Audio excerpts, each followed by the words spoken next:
अस्सलाम वालेकुम। मुझे तो बहुत ही अच्छा लगा यहाँ लाहौर पहुँच के, और पाकिस्तान पीपल्स पार्टी की बुनियाद लाहौर में ही रखा गया, और इंशाअल्लाह ताला हमारा मेहनत होगा, हमारा कोशिश होगा कि पाकिस्तान पीपल्स पार्टी को उसी ज़ोर शोर के साथ हम इसी लाहौर शहर में उसके लिए मेहनत करेंगे, उसके लिए काम करेंगे, ताकि पंजाब के अवाम को, पंजाब के गरीब अवाम को उनको वो हक़ दिया जाए जो कायदे अवाम शहीद ज़ुल्फ़िकार अली भुट्टो ने और जो शहीद मोहतरमा बेनज़ीर भुट्टो ने वादा किया है। जैसे आपको मालूम है कि इस वक्त महंगाई, गुर्बत और बेरोज़गारी तारीख़ी सतह पे है, और इस शहर के अवाम के साथ साथ पूरा मुल्क के अवाम मुश्किल में है, तकलीफ़ में है, और पाकिस्तान पीपल्स पार्टी की अगर हुकूमत बनती है तो फिर ऐसी हुकूमत होगी जो उन लोगों का नुमाइंदगी कर सके, उनके जो मसले हैं उनके हल निकाल सके। और हमारा तारीख़ भी यही रहा है कि पाकिस्तान पीपल्स पार्टी जब भी हुकूमत में आई है तो हमने महंगाई, गुर्बत और बेरोज़गारी का मुकाबला किया है। वैसे मैं तो कहता हूँ कि हमारा तो कोई सियासी मुखालिफ ही नहीं, कोई ऐसा सियासी जमात नहीं है जो मैं कहूँ कि ये जमात जो है ये पीपल्स पार्टी का मुखालिफिन है, सियासी मुखालिफ। पाकिस्तान पीपल्स पार्टी का अगर मुकाबला है तो इस महंगाई, बेरोज़गारी और गुर्बत से है, और इंशाअल्लाह ताला मेरा ये वादा है इस शहर के अवाम से कि हम मिल के मेहनत करेंगे और आपके मसाइल का हल निकालेंगे। आप सबका बहुत शुक्रिया। अच्छा सर, ये बताइएगा, पीपल्स पार्टी जो है शुरू से ही उसका मंशूर रहा है रोटी कपड़ा मकान। अगर in futurely we are in इक़्तिदार, so let's we gonna do what we have to do in इसी उसूलों को, इन्हीं नारे को हमने हकीकत में तब्दील करना है।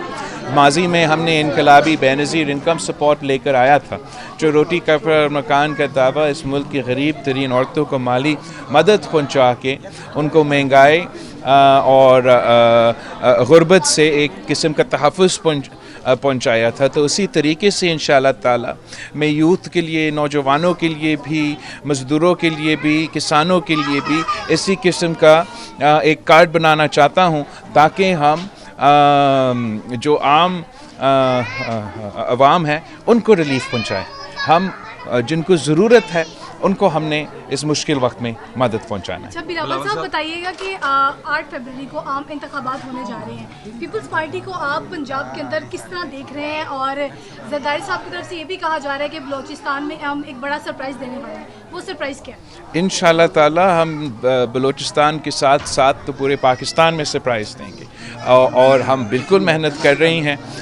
सूबा पंजाब में भी मैं समझता हूँ कि अगर लेवल प्लेइंग फील्ड दिया जाता है पाकिस्तान पीपल्स पार्टी को, ख़ास तौर पे पंजाब में, तो हम अच्छा खासा सरप्राइज़ दिलवा सकेंगे। साहब, नोटिफिकेशन तो जारी कर दिया गया इलेक्शन कमीशन की जानिब से, मगर अभी भी मुतअद्दिद हल्कों में जो है वो अगर मगर की सूरत आ रहा है, क्या इलेक्शन होंगे? और दूसरा ये बताइएगा कि क्या पीपल्स पार्टी किन जमातों के साथ इत्तेहाद कर सकती है? और ये भी बता दें कि कई एक जमात है, मखसूस जमात है, जिस पर बैन लगाया जा रहा है, बैन, उसकी इलेक्शन में शिरकत पर आप क्या कहेंगे?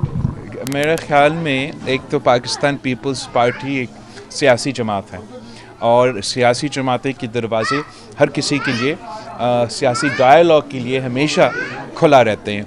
इस वक्त इस मुल्क में इस किस्म के हालात है कि पोलराइजेशन और हाइपर पार्टिज़न एक पॉलिटिकल एनवायरनमेंट है।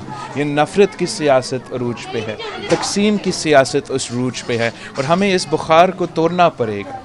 एक सबको साथ मिला के इस मुल्क में इन अवाम के मसाइल के, मुल्क के मसाइल के हल निकालना पड़ेगा।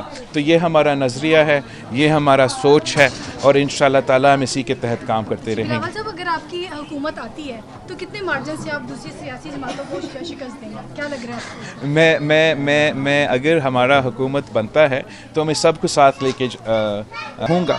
मैं चाहूँगा कि तमाम सियासी जमातें, तमाम इस मुल्क के सूबे से ताल्लुक़ रखने वाले तमाम तबके जो है, हम सब मिल के इस वक्त जो मुल्क के मसले हैं, जो मुआशी बहरान से हम गुज़र रहे हैं, یہ پاکستان کی تاریخ میں اتنا بڑا معاشی بحران ہم نے کبھی دیکھا ہی نہیں ہے.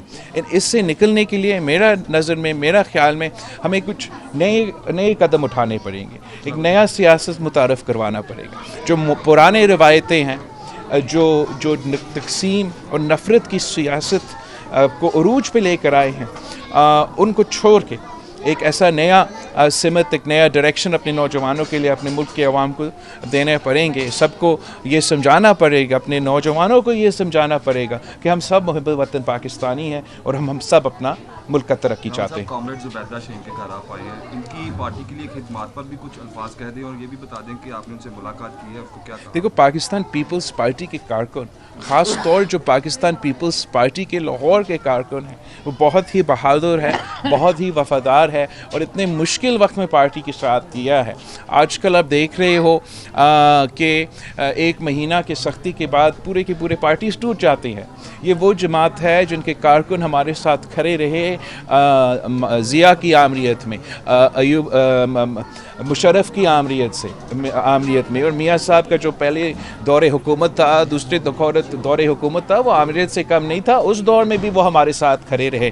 تو ہم ان پہ فخر کرتے ہیں، ان پہ میں آئی فیل پراؤڈ کہ پاکستان پیپلز پارٹی کے وہ نظریاتی جیالے ہیں جو ہمارے منشور، ہمارا نظریہ کے خاطر اتنے قربانیاں اٹھائے ہیں تاکہ اس ملک میں جمہوریت اور اس ملک کے عوام کی ترقی کے لیے وہ جدوجہد کرتے رہیں. تو اسی سلسلے میں میں آج یہاں موجود ہوں. انشاءاللہ اسی طریقے سے میں اپنے تمام جو کارکن ہیں، جو پرانے پاکستان پیپلز پارٹی سے تعلق رکھنے والے ہیں، جو آج کل کے نوجوانوں ہیں، میں ان سے کہتا ہوں کہ آپ نے بڑوں سے پوچھیں کہ پاکستان پیپلز پارٹی کے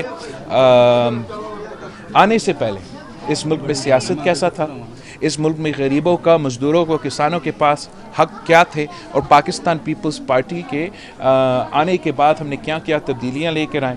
تو میں سمجھتا ہوں کہ اگر ان کو یہ سب انفارمیشن جو آج تک ان سے محروم رکھا گیا، ہمارا میڈیا پہ اجازت ہی نہیں تھا کہ یہ چیزیں ہم اپنے عوام کو بتائیں، جب یہ انفارمیشن ان کے پاس آئیں گی تو ضرور پاکستان کے عوام ایک ایسا ترقی پسند سیاسی جماعت جو چاروں صوبوں کو نمائندگی کرتے ہیں اور جو خاص طور پر مظلوموں کو، غریبوں کو آواز دلواتا ہے، ان کے ساتھ ضرور دیں گے. آپ سب کا بہت بہت شکریہ.